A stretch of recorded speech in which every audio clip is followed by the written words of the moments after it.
Welcome to our latest podcast, brought to you once again by the great team at Enqbator. Our discussion today focuses on the challenges in the digital world for IT and marketing departments to come together and work toward common goals.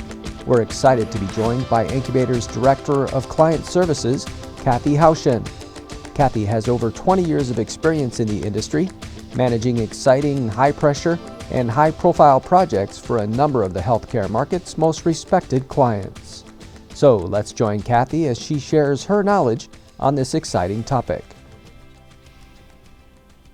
All right, welcome Kathy, and thanks for taking the time to share your knowledge on what can be a sometimes challenging problem. Thanks, Dave. Thanks for having me. I'm really excited to have this opportunity to talk about this, and hopefully some of the things we talk about today will help people out.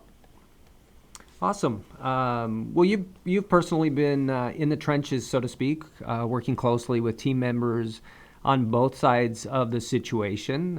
You've worked both with IT and marketing teams pretty closely, helping on numerous high-profile projects.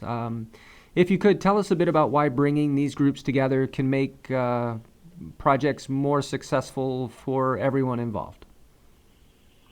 Sure, Dave. So oftentimes I'm actually in that position where I'm the mediator between the IT teams and the marketing teams. So for me, it's really important to make sure that folks on both sides of the fence understand what's happening. So everyone understands their roles, because from the marketing standpoint, we're looking at the user experience, the design, the aesthetics. But if we're building a website, for example, there's also the technical infrastructure and all of the functionality that we're building the content on top of. That's really important. So really making sure that everybody's on the same page at the beginning of the project is extremely important. And you say, and obviously, these are two sides which sometimes are hard to bring together. What would, just besides that, the basic differences between the two, what would you say are the biggest challenges that most IT and marketing departments will face? I think in terms of mindset, the mindset's really different on both sides. On the IT side, I think they're coming at it from, a lot of IT folks are very linear and very methodical. I know because I actually live with an IT person, mm-hmm. and a lot of times sometimes there can be a communication gap because he speaks very specifically and in detail about whatever it is that we're talking about. So most IT people that I've run into are very methodical. They love Excel spreadsheets. They love a very linear way of thinking, and they like things organized. And lots of content, like a lot of requirements documents and documentation that explains what they're trying to do. Well, on the marketing side, even though we also like to have our documentation, there's a more of a creative aspect to that documentation, and it's more about how it feels and how it looks and how the user is going to interact with it. So even though we can also be linear on the marketing side, it's really trying to figure out how much documentation is needed for both sides to be able to understand what the project is about and what we're trying to do with the project and what we're trying to accomplish. So one of the things that I find is really helpful in projects is something like a high fidelity wireframe, where it has a visual representation. Like if we're building a website, it has a visual representation of what we're trying to do. So you can see the layout, you can see where the logo is going to be placed, you can see where the content's going to go, we can see where the navigation buttons are going to be placed, if that makes sense to the user. We can kind of see where the call to actions are going to be. So if we want people to drive to a specific action from a marketing standpoint, we know where those are going to be placed. So it gives the elements that satiate what the marketing person is looking for. And then on the other side, we can add a lot of detail into those high fidelity wireframes where you're explaining to the technical person exactly what they need to do to make that page work correctly.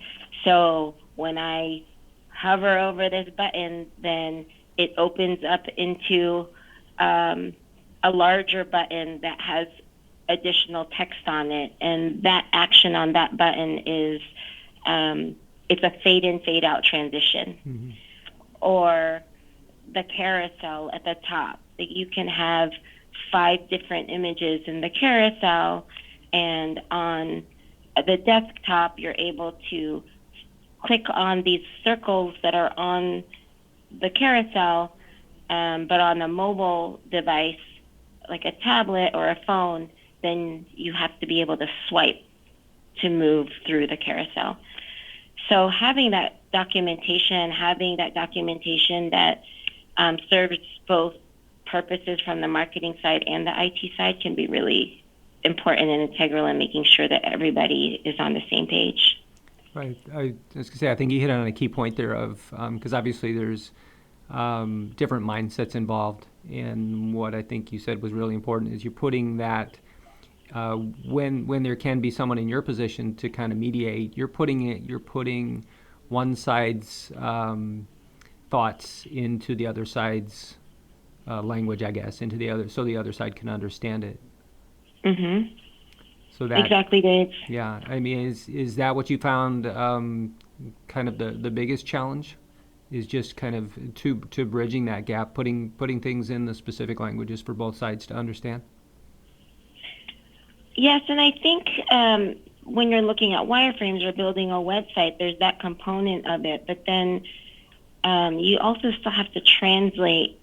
I mean, having regular meetings and open communication, because a lot of times a document like that, if you're building a website, we're just talking about one element or a few elements on one page of a website. So you can imagine a requirement document like that could get pretty lengthy, especially if you're building something like a website.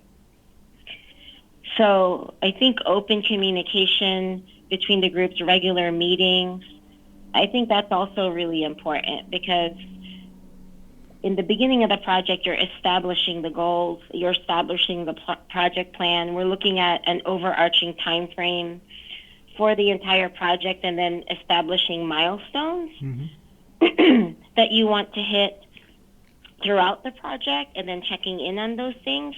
But then in between those milestones, you're also looking at the different tasks that people on both sides, on the IT side, on the marketing side, you might have some other stakeholders that are involved, that these tasks have to get done to prepare for those milestones.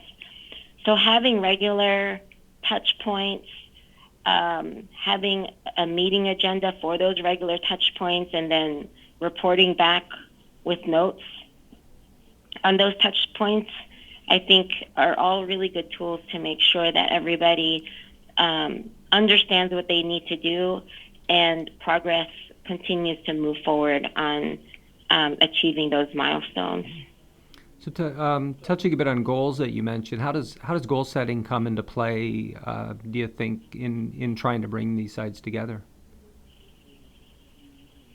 I think when we have established goals in the beginning of the project, again, it's looking at both the IT goals and the marketing goals, and any other strategic or operational goals that you want to hit. So we're creating a shared list of goals we're trying to achieve with, if the project was building a website, for example, at the end of this project, what are we all trying to achieve? So there could be shared goals, like we want to increase traffic to the website by X number, which would typically be a marketing goal. Or there could be an IT goal of, we want to build this website on a very stable, load balanced platform, so that when you're looking at stability after go live, if the website goes down, or if too much traffic goes to the website, then there's a fail-safe to fall back on another server. Kind of a major thing, I think, obviously bringing people together is all about building positive and productive rather relationships, and trusting relationships. Or what are some ideas you found success with as far as kind of on the relationship side, building those relationships that help bring IT and marketing together and make them work better together? Some of the funny things about building relationships is that a lot of the things that we need to do in our professional lives are the same things that we learned as children. I coach girls on the run, and we're teaching them about building relationships and making friends and keeping friends and empathy and face-to-face interaction. And a lot of those same things you can take and apply to a professional setting. So one of the biggest things, and this might be surprising to some people, but one of the biggest things I've learned is having face-to-face communication is really important. Because we do so much over email, we do so much over the phone, that we rarely have that face-to-face interaction. And especially when you're talking about something as complex as building a website or a mobile app, a lot of that information can get lost in translation with all the techie talk and all of the goals that you're trying to accomplish. But at the onset of any relationship or at the beginning of our project, just having one meeting where you're having a face-to-face meeting where everybody is meeting each other in person and shaking their hands and maybe sharing some breakfast or some coffee at the meeting or sharing a bit of lunch, I think really goes a long way in really establishing that relationship and fostering that connection between the teams. So more of a personal. So making things personal. I mean, the more personal things are, the more relaxed things are going to be. Type of approach. Yeah, completely. Yeah, exactly, Dave. I think, and it's with any relationship, you establish that repertoire with someone, that comfort level, you start to build trust, and when things go great in a project, and then you're able to celebrate those successes together. A lot of times things don't go as planned in a project, and there's always things that you have to deal with. Then you have that mindset of we're in it together. We're in this together. We can get this done, and we can accomplish this as long as we're communicating, because we've already kind of established that and strengthened that relationship in the beginning. We already kind of know how to work with each other, and we've already had established that connection with each other. Well, you mentioned communication, so that's obviously in the whole relationship. No matter what type of relationship you're involved with, communication is the big key. As a huge part of building that great trusting relationship, as you mentioned. Oftentimes when we bring two separate types of mindsets into a project to work together, that communication is the biggest challenge. And as you mentioned, you've got tech minds, you got marketing minds. Sometimes there's overlap there with knowledge on both sides, and some people understand each other. But oftentimes there's conflicts. What struggles have you seen out there in your experience, I guess, and what types of solutions, just that communication angle, what types of solutions have you found work best? So one struggle I often see is the IT team has a completely different reporting structure than the marketing team. They report up to completely separate areas of the organization, where the IT team might flow up through a CIO, and then the marketing team might flow up through a VP of marketing or brand or strategy.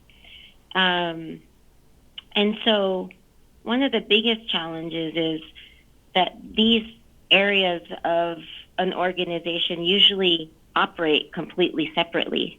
there isn't a lot of overlap with the initiatives that they're working on, except when it comes to web or mobile or something like that. So I think one way to try to alleviate that and alleviate that struggle is to, one, understand that it's there, understand that everybody has their own initiatives, and understand that we could be potentially siloed because we have different goals within our own areas, these shared responsibilities and these shared projects that we need to accomplish. So that's the first thing. The second thing I would say is try to plan ahead. If there's an opportunity to plan ahead with your counterparts from the marketing team or the IT team, depending on where you're coming from, then plan ahead. I just came from a meeting where we did a planning exercise, and we're already planning for 2020 initiatives. So we're taking a look at what's important on the IT side and what's important on the marketing side and where those shared projects are. And that way we understand, what the priority is for Q1, what the priority is for Q2, 3, and 4. And we kind of have our marching orders. So that way I can go back and say, okay, these are the priorities and these are the resources that we need allocated, and it's all very planned out. There are always things that are going to come up where it's going to be something that we have to drop everything and get it done. There's always going to be something like that. There's always going to be some kind of fire that we have to drop everything for. And that's okay, because then the planning helps us be more nimble when things like that come up. Mm-hmm. Do you see there's different challenges in those situations, whether it's a well planned out project or in a fire type situation? Or is one easier than the other? If people realize they've got to be forced into solving an issue quickly? I think when people are forced to solve a problem really quickly, you almost don't have time to think. Mm-hmm. And a lot of my background is in healthcare, so a lot of folks that are in healthcare have that mindset already, because it's already kind of a high stress, high speed type of environment where you have to sometimes pivot and do something that was kind of unplanned.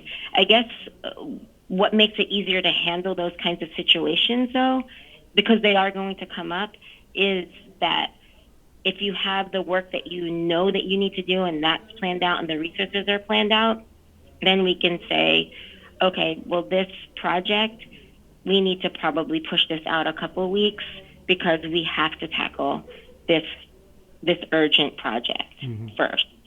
Or we can figure out, do we not do that project? So we can make those decisions a lot easier when at least the knowns have already been outlined and at least planned out when the unknowns come along. Right. I imagine the more that's done up front to build the relationship and build that trust, then in these emergency situations, a lot easier for those two sides to work together. Mm-hmm, exactly. And one thing, Dave, I was thinking as we were talking, another thing is the flexibility. I think having a plan in place and creating these roadmaps and working together to create these different plans is wonderful, but people have to remember that these are living documents, that they're not going to be set in stone, because life just doesn't work out that way. And I think that's another mindset that is a little bit hard to get away from. Some of the project management approaches, there's new ones now. There's agile and a more agile way of thinking and building requirements now, but before it was a waterfall approach where you established all of the requirements at the beginning of the project, and then you have to follow those requirements. And if a project took 6 to 8 months and then the requirements changed at that point, then in that waterfall approach, really you're not supposed to do anything. You're just supposed to complete the project and do it as it says in the requirements, and there's no flexibility in that. And then you make changes after the project launches. So we've come along in terms of project management, and the way we do project management at Enqbator, where I work right now, is more of an agile approach. Like you create requirements, and you have enough information so everybody's on the same page with what we need to do, but at the same time, they're flexible enough. So you're not building something that can't pivot or change if we needed to do a tweak to something. Right. Or we're constantly having conversations with the client and touch points to show them the progress of where we are in development, so that they can react to it and see if there's anything else that we can change before we move on to the next step. So I found that's worked really well as well. Cool. Well, all these are great things to think about, and bringing any two sides together takes a lot of relationship building, a lot of trust, like you mentioned, and setting goals, and especially in the web world, marketing and IT are two huge parts of the solution. Huge. Both teams are needed and are very, very important. So. To wrap up, I guess, any quick tools? You're in a situation where, you can kind of act as a mediator. There may be, or mediator. There may be situations where, there's marketers dealing with IT and IT dealing with marketing, and they may not have kind of a go-between. Would you say just some of the things you outlined already, building relationships, building trust? Still good things to try to work toward, or any other quick hints that you can leave people here today? I think so. I think all the things that we talked about today, really, it does come back to building trust. And if there was one thing that I could highlight that has really helped me in my career, in my role, even if you don't have someone in that role that understands both sides, it is building that trust and just trying to understand where the other person is coming from. Mm-hmm. What is it that they need? If I'm asking someone from the IT team to do something for us, or if I need their help, like what is it that I need to provide so that person understands what I'm asking for, and vice versa. What is it that the marketing team needs to provide? What are they trying to do so that the IT person understands what it is that they're coming from? And if you don't understand, then ask questions. Mm-hmm. Ask questions. Everybody on both sides, I think they know that it's a really different mindset. That someone working on servers and hardware and routers and hubs and code has a really different mindset than someone working on the IT side, where we're looking at design and style and tone and brand. So ask a lot of questions of each other, and that's how you're going to be able to get to a mutual understanding and mutual goals when you're working on your projects. Another thing that could help, I know we talked a little bit about being physically present in a meeting, but I guess when you're working with teams, so if you're an internal marketing person or an internal IT person working internally with your internal teams, I think having, again, like meetings or just time in the same space has helped me. So I work at a very large organization, and there were a lot of departments working together with different goals, and I was very new in the space and at the organization. And one of my previous counterparts said that she would go over and work with the IT team. Like she would physically go to the IT team area, which was in a completely different building. And she would we could do a meeting there, or she would also just spend time working there. So she would spend one day a week working in their office. Like, so they had a space for her to work. And if there was a question that came up, then they were physically there. So having that presence, so I did that, and that worked wonders. That I got to know who the IT people were. It wasn't just the folks that I worked with on the web team. I got to know the infrastructure team, the security guys, the networking guys, the trainers, the technical writers. Because of being there once a week, like, I got to know a lot of the people on the IT team and started to really understand what their roles were and how that helped with the website. So I guess if you can take anything away from this podcast, it would be those two things. Really build those relationships and figure out how to try to come together and build those relationships and trust, and try to physically spend some time with those groups that you're trying to work with. Well, great information, Kathy. Really great to have your expert knowledge on this subject. Some very informative things I think people will find really useful.